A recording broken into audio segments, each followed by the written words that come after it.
19 वर्षांनंतर आज उद्धव ठाकरे आणि राज ठाकरे एकाच मंचावर. आजच्या विजय मेळाव्याकडे संपूर्ण देशाचं लक्ष. हिंदीच्या मुद्द्यावर ठाकरी तोफा धडाडणार. विजय मेळाव्यासाठी वरळी डोम सज्ज. संजय राऊत, आदित्य ठाकरेंसह मनसे नेत्यांकडून सभास्थळाची पाहणी. अतिरिक्त गर्दी झाल्यास यंत्रणा देखील सज्ज.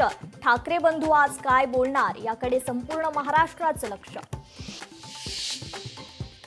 मराठीसाठी एकत्र येणारे ठाकरे बंधू आता राजकीय दृष्ट्याही एकत्र येणार का याची उत्सुकता. आजच्या मेळाव्यात मोठी घोषणा होणार का याकडे संपूर्ण राज्याचं लक्ष. मी मराठी शिकणार नाही, काय करायचं ते करा, सुशील केडी यांनी राज ठाकरेंना डिवचलं.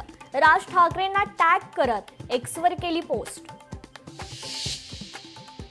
अमरावतीच्या मेळघाटात धोकादायक रस्ते. घाट वळणाचे रस्ते पूर्णपणे खचले.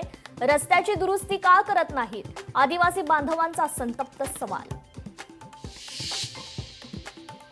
आषाढी एकादशीसाठी पंढरपूर नगरी सज्ज. महापूजेसाठी मुख्यमंत्री देवेंद्र फडणवीस आज पंढरपुरात. मुख्यमंत्र्यांच्या हस्ते सपत्नीक होणार पूजा. राज्यात आजपासून पावसाचा जोर वाढणार. अनेक ठिकाणी अतिवृष्टी होण्याची शक्यता. मुंबईसह कोकणात 2 दिवसांपासून पावसाची रिपरिप सुरूच.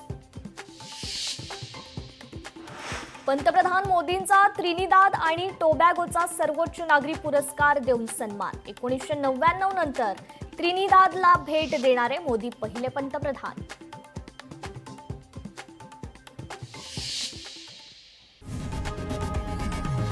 लोकशाही मराठी ऐका, पहा, जागरूक रहा.